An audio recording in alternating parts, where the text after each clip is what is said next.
اعوذ باللہ السمیع العلیم من الشیطان اللعین الرجیم بسم اللہ الرحمن الرحیم الحمد للہ رب العالمین والصلاة والسلام علی اشرف الانبیاء والمرسلین وخاتم النبیین بالقاسم محمد وعلى اہل بیتہ طیبین الطاہرین المعصومین ولعنۃ اللہ علی اعدائہم اجمعین، اما بعد فقد قال سبحانہ تبارک وتعالی فی قرآن مجید والفرقان الحمید وهو اصدق الصادقین وقولہ الحق۔ بسم اللہ الرحمن الرحیم وجعلنا منہم ائمة يهدون بأمرنا لما صبروا صلوا علی محمد عزیزوں، یہ قرآن مجید کی آیت کریمہ ہے جو خاص طور سے اللہ نے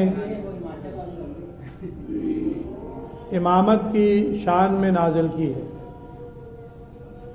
اور لفظ امام کا استعمال آیت کریمہ میں واضح طور سے کیا ہے، اور کچھ اصول اور کچھ قوانین معین کیے ہیں امامت کے لیے۔ یہ عقیدہ ہمارے اصول دین سے تعلق رکھتا ہے، اور جہاں توحید اور عدل اور نبوت کو ہم مانتے ہیں، اسی طرح سے ہم امامت کے عقیدے کے بھی قائل ہیں، اور امامت کے بعد ہم قیامت کا اقرار کرتے ہیں۔ لہذا ہماری اصول دین 3 نہیں 5 ہیں: توحید کے ساتھ عدل الہی، نبوت اور نبوت کے ساتھ امامت، اور اس کے بعد قیامت۔ عام مسلمانوں کا عقیدہ توحید ہے، نبوت ہے اور قیامت ہے، یعنی 2 ان کے یہاں مائنس ہیں، ہمارے کیا پلس نہیں ہے، بلکہ 5 کے 5 ہم مانتے ہیں، ہمارے بنائے ہوئے نہیں ہیں، نہ ہم اس میں گھٹا سکتے ہیں نہ بڑھا سکتے ہیں، بڑھانے کا بھی ہمیں حق اور اختیار نہیں ہے، اور گھٹانے کا بھی ہمیں حق اور اختیار نہیں ہے۔ ہماری نظر قرآن پہ رہتی ہے، حدیث پہ رہتی ہے، اور قرآن کی تاریخ پر رہتی ہے، یعنی قرآن میں اللہ نے تاریخ بھی بیان کی ہے۔ تو اب قرآن میں عقیدہ امامت ہے یا نہیں، اس کو آپ دیکھ لیں۔ اگر کوئی عقیدہ ہمارا بناوٹی ہے، اپنی طرف سے معین کیا ہوا ہے، تو اس کا ذکر قرآن میں نہیں ہوگا، یعنی قرآن ہمارے عقیدوں کی، ہمارے بنائے ہوئے عقیدوں کی ضمانت نہیں لیتا ہے۔ ہاں، ہمارا وہ عقیدہ ہے جو قرآن کا ہے اور جو رسول کا ہے۔ قرآن میں سب سے پہلے جو لفظ امام آیا ہے وہ جناب ابراہیم علیہ السلام کے لیے آیا ہے۔ ابراہیم علیہ السلام کا امتحان کچھ کلمات کے ذریعے سے لیا گیا، اور جب جناب ابراہیم اپنے امتحان میں کامیاب ہو گئے، فاتمہن، تو اللہ نے ان سے خطاب کر کے کہا کہ انی جاعلک للناس اماما، اے ابراہیم ہم تمہیں انسانوں کا امام بنا رہے ہیں، انسانوں کا پیشوا بنا رہے ہیں۔ ابراہیم نے کہا قالا ومن ذریتی، اے پروردگار ہماری ذریت میں۔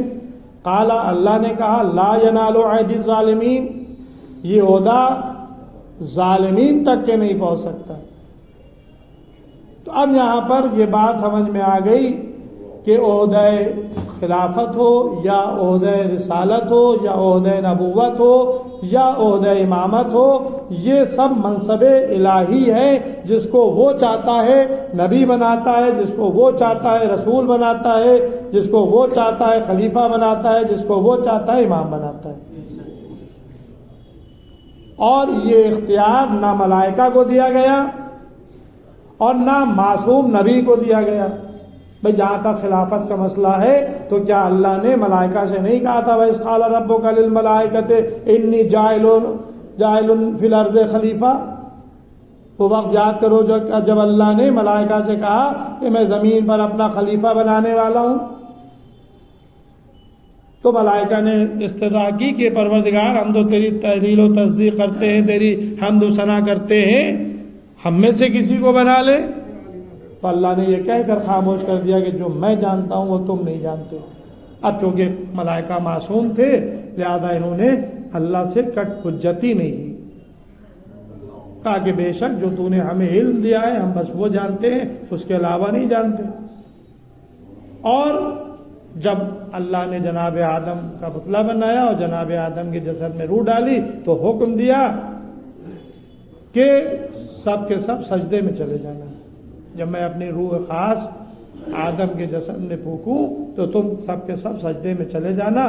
تو قرآن نے ان واقعات کو مختلف مقامات پر بیان کیا ہے، سب سجدے میں چلے گئے الا ابلیس ابا واستکبر وکان من الکافرین، سوائے ابلیس کے، اس نے گھمنڈ کیا اور کافرین میں ابا واستکبر، غرور کیا، گھمنڈ کیا، وکان من الکافرین، اور کافرین میں سے ہو گیا۔ یعنی گویا آدم کی خلافت کو نہ ماننا، آدم کے سامنے سجدہ ریز نہ ہونا اللہ سے کفر کے دائرے میں پہنچا رہا ہے۔ وکان من الجن، جن میں سے تھا، زمین پر عبادت کی، ایسا سجدہ کیا کہ اللہ نے ملائکہ کی صفوں میں بلا لیا، لیکن سارے سجدے ایک طرف اور ایک اللہ کے حکم سے سجدہ نہ کرنا ایک طرف۔ وہ یہ سمجھ رہا تھا کہ اللہ نے آدم کو مٹی سے بنایا، ہمیں آگ سے بنایا، آگ مٹی جو ہے مٹی سے افضل ہے، قیاس کیا، لیکن کیا ہوا نتیجہ کہ اللہ کے سامنے اکڑ گیا، تکبر کیا، گھمنڈ کیا، غرور کیا، نکال دیا گیا، قیامت تک کے لیے لعنت کا مستحق بن گیا۔ تو پتہ یہ چلا کہ خلافت کا عہدہ بھی اللہ کی طرف سے ملتا ہے، نبوت کا منصب بھی اللہ کی طرف سے ہے، رسالت کا منصب بھی اللہ کی طرف سے ہے، اور امامت کا منصب بھی اللہ کی طرف سے ہے۔ ابراہیم کو امام بنایا، ابراہیم نے اپنی اولاد کے لیے، ذریت کے لیے، اللہ نے کہا لا ینال عہد الظالمین، یہ عہدہ ظالمین تک نہیں پہنچے گا، یعنی انکار نہیں کیا گیا، اصول بتا دیا گیا کہ امام وہی بنے گا جو معصوم ہوگا، محفوظ عن الخطا ہوگا۔ ظالم کبھی امام نہیں بن سکتا، ظالم کو عہدہ نہیں مل سکتا۔ اب ذریت ابراہیم میں امامت ہے اور قیامت تک رہے گی۔ بھائی مولا علی یہ کس کی ذریت میں ہے؟ رسول خدا کس کی ذریت میں تھے؟ جناب ابو طالب نے جب پیغمبر اسلام کا عقد پڑھا ہے اور خطبہ پڑھا ہے تو اس میں ارشاد فرمایا کہ الحمدللہ رب العالمین وجعل ذریتم ابراہیم و اسماعیل، تمام تعریفیں اس اللہ کے لیے جو عالمین کا پروردگار ہے، اللہ نے ہمیں ذریت ابراہیم اور اسماعیل میں قرار دیا۔ تو اسی ابو طالب کے بیٹے کا نام تو علی ہے، جو ذریت ابراہیم میں ہے، ذریت اسماعیل میں ہے۔ اب آئیے، وہ ایک امامت کا ذکر تھا، لیکن جو میں نے سرنام کلام قرار دی ہے، یہاں پر امام نہیں ہے، ائمہ ہے۔ وَجَعَلْنَا مِنْهُمْ أَئِمَّةً، اور ہم نے تمہارے درمیان ایک پورا سلسلہ امامت قائم کیا ہے۔ یہدونا بِأَمْرِنَا، جو میرے حکم سے فریضہ ہدایت انجام دے رہے ہیں اور انجام دیتے رہیں گے۔ یہدونا یہ فعل مضارع ہے، اور فعل مضارع کا ترجمہ جب کیا جائے گا تو اس میں دو زمانے پائے جاتے ہیں، ایک حال ایک مستقبل۔ تو جب یہدونا کہا تو اب فریضہ ہدایت اس وقت بھی انجام دے رہے تھے، آج بھی انجام دے رہے ہیں اور قیامت تک انجام دیتے رہیں گے۔ بلکہ لفظ بدل کے یوں کہوں، جب تک کہ ہدایت پانے والے موجود ہیں اس وقت تک کہ یہ ہدایت کرنے والے موجود رہیں گے۔ صلوات محمد وعلی محمد۔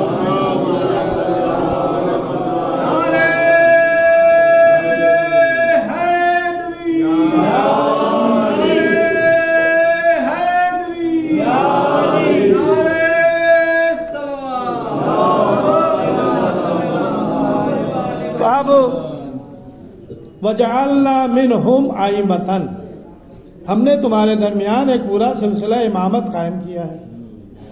ان کا کام کیا ہے؟ اللہ نے قائم کیا ہے، کسی اور نے نہیں، امت نے نہیں، رسول نے بھی نہیں۔ رسول نے بتایا ہے اور حکم خدا سے نص کی ہے، یعنی قیام نص جو کی ہے وہ حکم خدا سے، یعنی جب آخری حج میں پیغمبر السلام آئے ہیں تو آیت نازل ہوئی فَإِذَا فَرَغْتَ فَانصَبْ، جب تم فارغ ہو جاؤ فریض حج سے، فنصب نصب کر دو۔ اب تفسیر میں کہ امامت اور ولایت کو نصب کر دو، یہ وہی نصب تھی جو غدیر کے میدان میں رسول کے ہاتھوں پر من کنت مولا کی صورت میں سامنے آئی۔ یہ وہی حکم خدا تھا جو مکے میں دوران حج پیغمبر پر آ چکا تھا۔ فائزہ فرق تھا، جب تم حج کے فرائض سے، مناسک کے حج سے فارغ ہو جاؤ، فنصب تو تم نصب کر دو۔ تو یہ رسول نے اللہ کے حکم سے نصب کیا ہے، بتایا ہے، لیکن معین کس نے کیا؟ اللہ نے۔ وجعلنا منہم، تمہارے درمیان ہم نے قرار دیا، کسے؟ ائمۃ، پورے سلسلہ امامت کو۔ اب ان کا کام کیا ہے؟ یہدون بامرنا، یہ ہمارے حکم سے ہدایت کرتے ہیں اور ہدایت کرتے رہیں گے۔ صفت کیا بتائی؟ لما صبروا، ان کا خاصہ صبر ہے۔ اگر ان کو پہچاننا ہے تو ان کے صبر کے ذریعے سے پہچاننا، ان کی ہدایت کے فریضے کے ذریعے سے پہچاننا۔ ان کا جو ہدایت کا فریضہ ہے وہ امر الہی کے مطابق ہے، اپنی خواہش نفسانی سے نہیں ہے۔ بے امرنا، ہمارے حکم سے۔ اب ظاہر ہے کہ مجھے کوئی دقیق گفتگو نہیں کرنا ہے آپ کے سامنے، ایسی بات کہوں کہ ہمارے چھوٹے جوان بھائی بھی سمجھ لیں۔ دو چیزیں بیان کروں گا اور اس کے بعد التماس دعا۔ یہ ائمہ، ظاہر ہے کہ جب آپ نبوت کی بات کرتے ہیں تو نبوت کے ساتھ ساتھ دلیل نبوت بھی ہوتی ہے، یعنی اگر کوئی یہ کھڑا ہو کر کہہ دے کہ میں اللہ کا نبی ہوں تو کیا آپ مان لیں گے؟ بھائی پیغمبر کے بعد بہت سے نبی پیدا ہوئے، جعلی پیدا ہوئے، مر گئے۔ امام مہدی عجل اللہ تعالیٰ بھی کئی پیدا ہو چکے ہیں، خبر آتی کہ مکے سے میں امام کا ظہور ہوا ہے۔ تو بھائی ایسے کوئی اگر اعلان کر دے کہ میں امام مہدی ہوں، میرا ظہور ہوا ہے، تو بھائی ہم نہیں مانیں گے، اس لیے کہ شریعت نے، اسلام نے اگر کسی کو اللہ نے پہچنوایا ہے، بتایا ہے، تو اس کی نشانیاں بھی بتائی ہیں، اس کے اصول بھی معین کیے ہیں، اس کے قواعد بھی ہیں، ہمیں اس کے اعتبار سے ماننا ہے۔ تو کوئی کھڑا ہو جائے کہ ہم اللہ کے نبی ہیں تو کیا ہم مان لیں گے؟ نہیں، نبوت کے ساتھ دلیل نبوت بھی ہونا چاہیے، اور دلیل نبوت کا نام ہے معجزہ۔ ہر نبی کا معجزہ، کیونکہ اللہ کی طرف سے تھے اس لیے معجزہ۔ اب مجھے تفصیلات میں نہیں جانا ہے معجزات کی، قرآن میں موجود ہے، حدیثوں کی کتاب میں، تاریخ میں موجود ہے۔ پیغمبر صلی اللہ علیہ وسلم کا معجزہ، وہ سارے معجزات جو سابق انبیاء کو اللہ نے دیے تھے وہ سب آخری نبی کو دیے گئے۔ کئی ہزار معجزات پیغمبر کے ہیں۔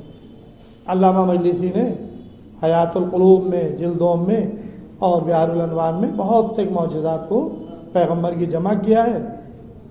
اب ان معجزات کی تفصیلات میں بھی مجھے نہیں جانا ہے، بس اتنا جملہ کہہ دیا کہ نبوت کو معجزات کے ذریعے سے پہچانا جاتا ہے کہ ہاں یہ اللہ کا نبی ہے، جعلی نبی نہیں ہے، اوریجنل نبی ہے۔ اور ہمارے نبی کی نبوت کا معجزہ تو وہ کئی ہزار معجزات ایک طرف اور قرآن یہ معجزہ ایک طرف، یعنی قرآن یہ بھی رسول کی نبوت کا زندہ معجزہ ہے جو ہمارے ہاتھوں میں ہے۔ اس کے مثل لے آؤ، 10 آیتیں لے آؤ، 30 آیتیں لے آؤ، قرآن کا جواب لے آؤ، ایک سورہ ہی لے آؤ، جن و انس مل کر کے اگر چاہو کہ ہم اس کا جواب لے آئیں تو قیامت تک نہیں لا سکتے. تو یہ کیا ہے بھائی؟ معجزے کا کوئی جواب نہیں لا سکتا. تو جب جواب نہیں لا سکتا تو اب پیغمبر کا یہ معجزہ قرآن، اس کا بھی قیامت تک کے کوئی جواب نہیں ہے. اگر جواب آیا ہو تو بتا دیجئے. کہنا تو اور بات ہے کہ وہ 23 آیتیں بڑھا دی گئیں، 26 آیتیں بڑھا دی گئیں. تو بھائی 26 آیتیں ایک آیت بڑھا کے دکھاؤ. میں چیلنج کر رہا ہوں، یہاں بیٹھا ہوں، کوئی آ جائے کہہ دے کہ یہ میں نے آیت لکھی ہے، بڑے سے بڑا عربی داں ہو اور وہ آیت بنا کے لے آئے جو قرآن میں نہ ہو. تو بھائی جب آیت تم بنا نہیں سکتے ہو تو گھٹانے کا بھی تمہیں اختیار نہیں ہے. اللہ نے پہلے ہی قرآن کی ذمہ داری لے لی. انا نحن نزلنا الذکر وانا لہ لحافظون. ہم نے اس ذکر کو نازل کیا ہے اور ہم ہی اس کی حفاظت کرنے والے ہیں. صلوات محمد تو قرآن یہ نبی کی نبوت کا معجزہ ہے. تو جس طرح سے ہم نبی کو ان کے معجزات کے ذریعے سے مانتے ہیں، اسی طرح سے امام کو بھی ہم ان کے معجزات کے ذریعے سے مانتے ہیں. خالی زبانی کہنے سے امام نہیں مانتے. جب وہ امامت کا دعویٰ کرتے ہیں تو امامت کے دعوے کے ساتھ ان کی دلیل امامت بھی ہوا کرتی ہے. اب ظاہر ہے کہ بہت سے دلائل ہیں، بہت سے معجزات ائمہ کے ہیں، ان سب کو نظر انداز کرتے ہوئے بس ایک چیز عرض کرنا ہے، ایک امام علی سے متعلق اور ایک چوتھے امام سے متعلق.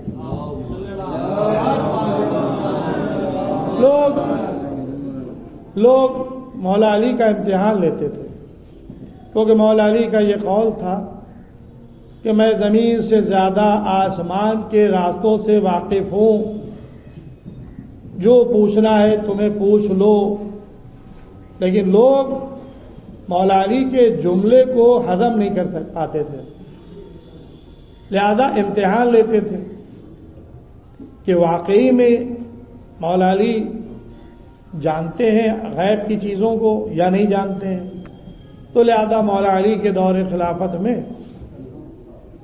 کچھ لوگ مشورہ کرتے ہیں، کہتے ہیں کہ آج میں علی کا امتحان لوں گا. کیسے لوں گا؟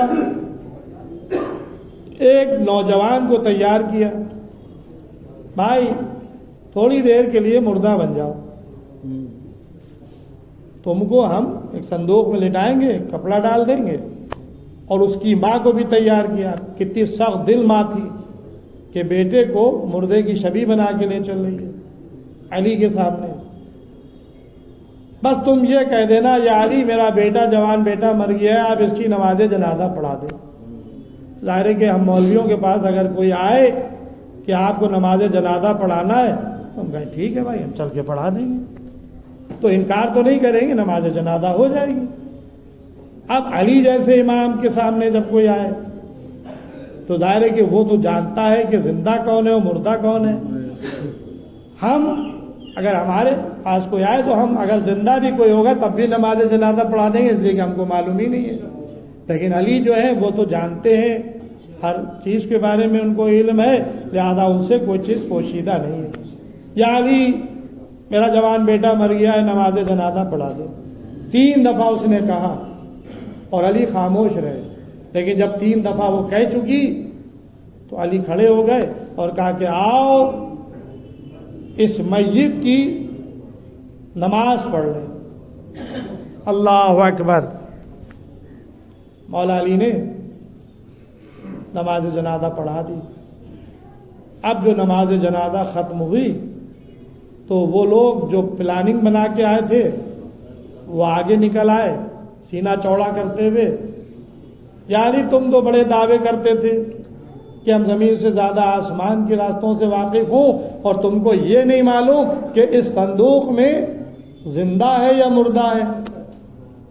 تو آپ نے کہا کہ بھائی مجھ سے کیوں پوچھ رہے ہو، تم ہی دیکھ لو کہ زندہ ہے یا مردہ ہے. اب جو چادر ہٹائی دیکھا تو وہ جوان جو زندہ آیا تھا اب وہ ٹھنڈا ہو چکا ہے. ایک نعرہ صلوات.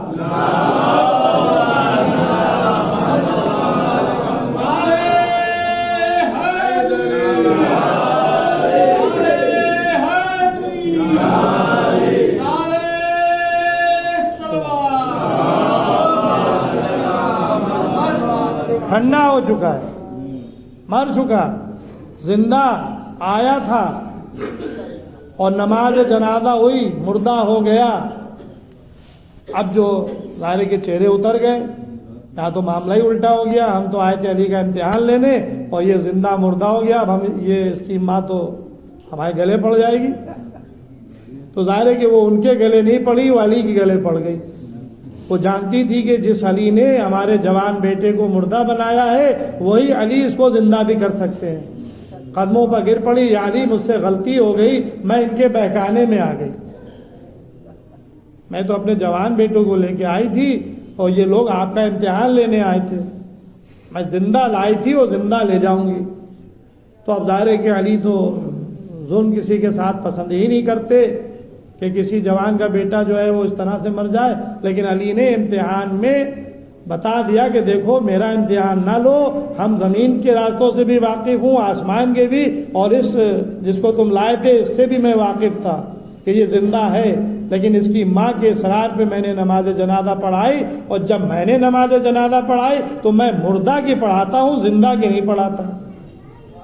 اب ظاہر ہے کہ سوال یہاں پیدا یہ ہوتا ہے کہ یہ زندہ مردہ کیسے ہوا؟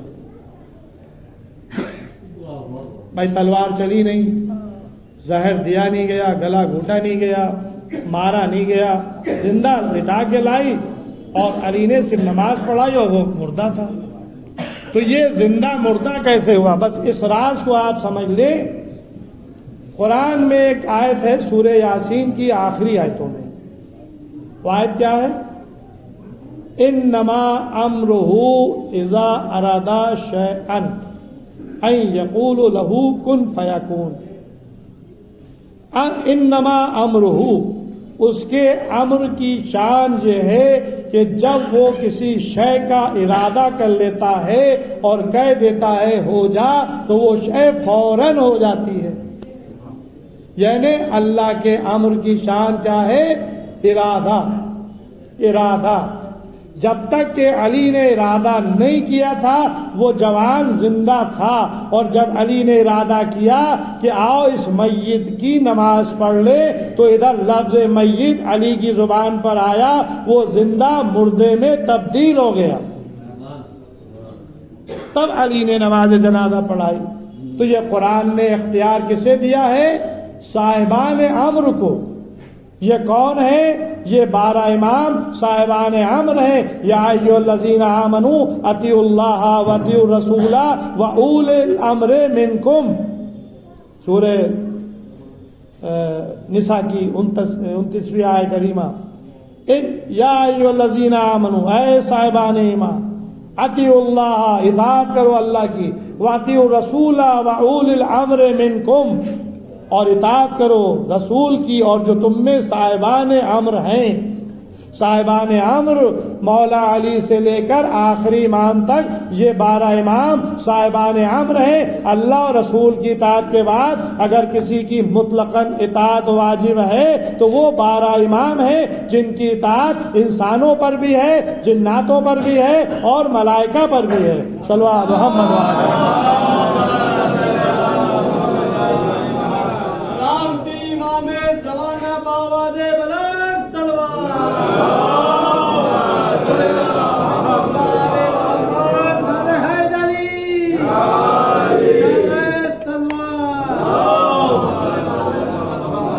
قرآن کی روح سے یہ ہے صاحبان امر۔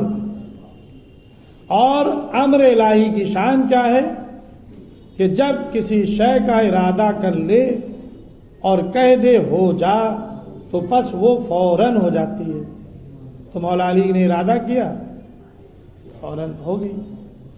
اب ظاہر ہے کہ اسی ارادے کو اگر ہم لے کر اپنے ائمہ کے حالات زندگی کا مطالعہ کریں تو بہت سے معجزات، بہت سے واقعات ایسے ملیں گے کہ جو ائمہ کے ارادے پر منحصر ہیں۔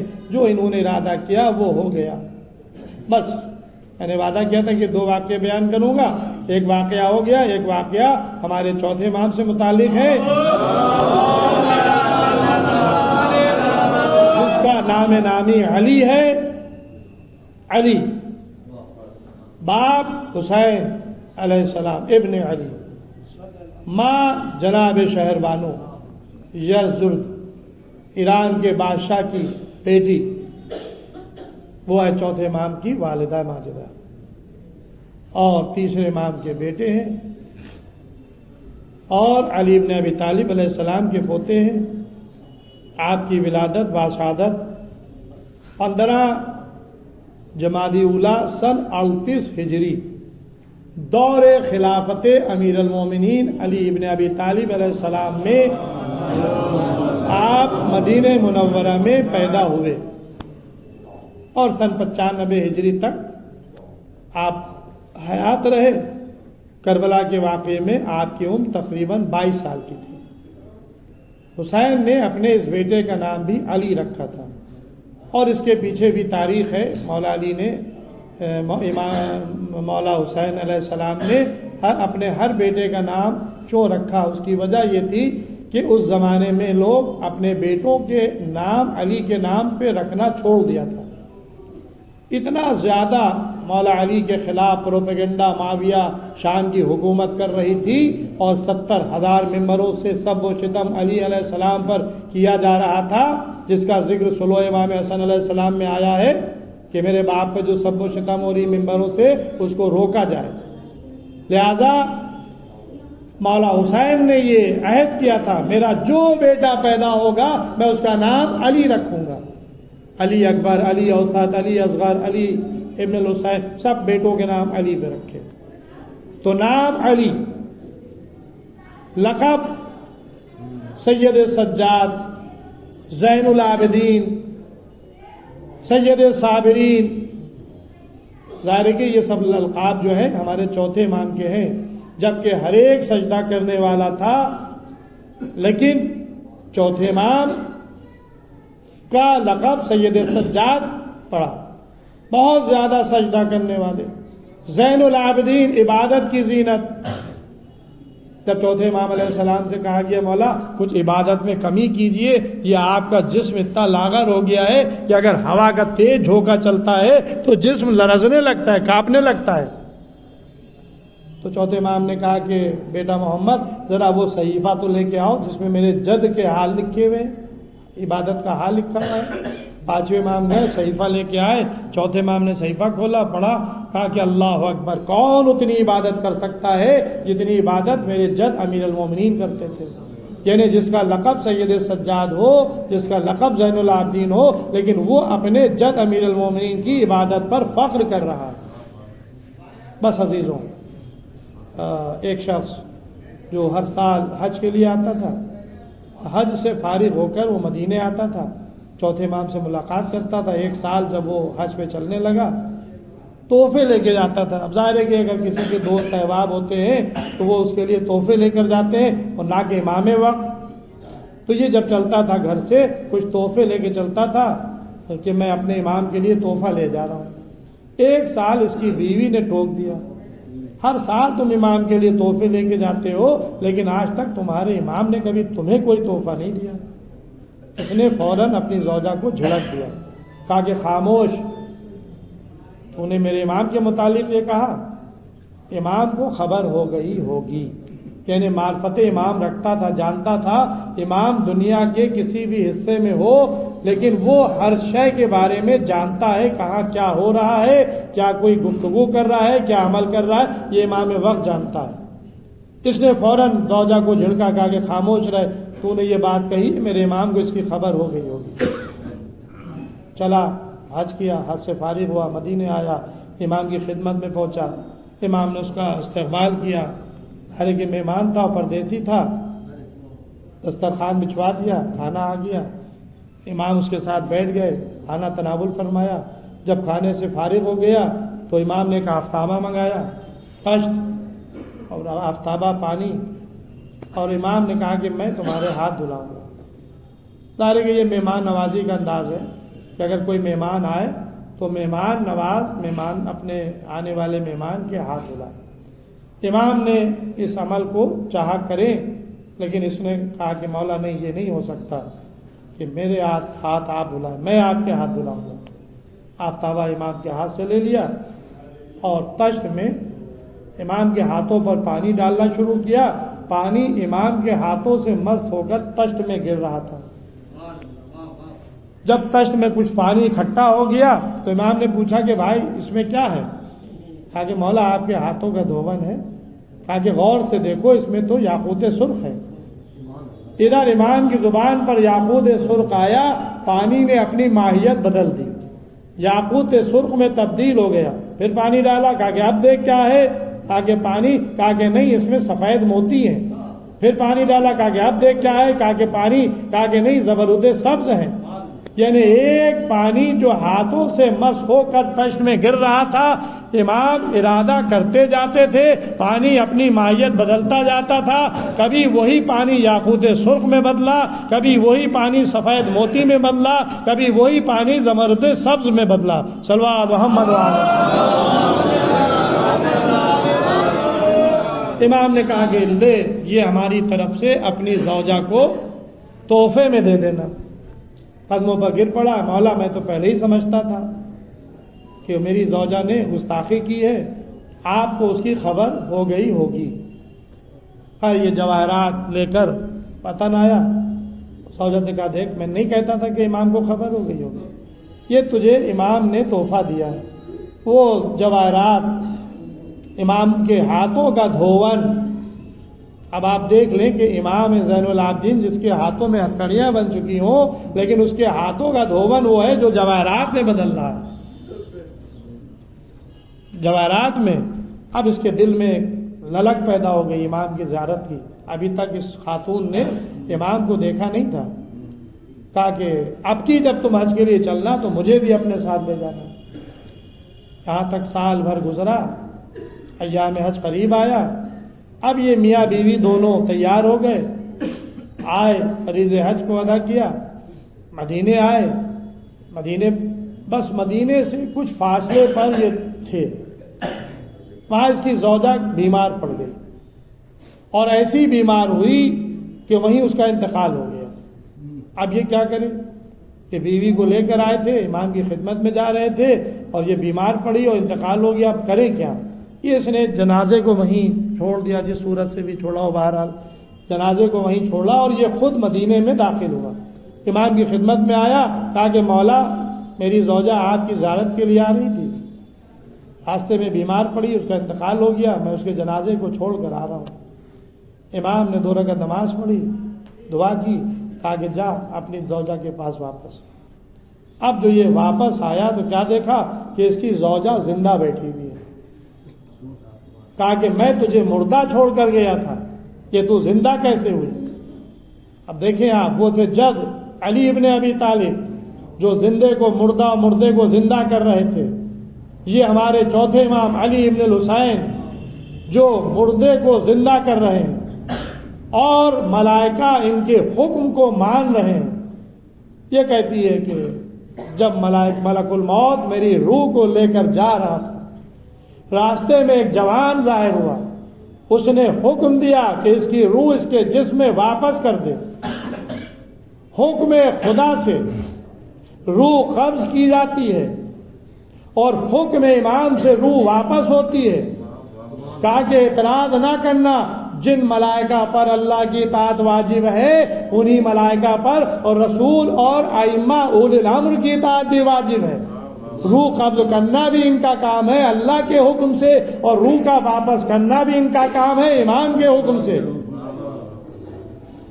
بس یہ خوشی خوشی اپنی زوجہ کو لے کر امام کی خدمت میں پہنچا۔ اس نے ابھی تک امام کو دیکھا نہیں تھا اس عورت نے، لیکن جیسے ہی امام کی خدمت میں پہنچی اور امام کے چہرے اقدس پہ نظر پڑی، بے ساختہ بولی، ارے یہی تو وہ جوان تھا، یہی وہ جوان تھا کہ جس نے میری روح کو جسم میں واپس کرنے کا حکم دیا تھا۔ بس عزیزو، یہ ہے ہمارے ائمہ، یہ ہے صاحبان امر، یہ ہے اللہ کی طرف سے بنائے ہوئے اولی الامر۔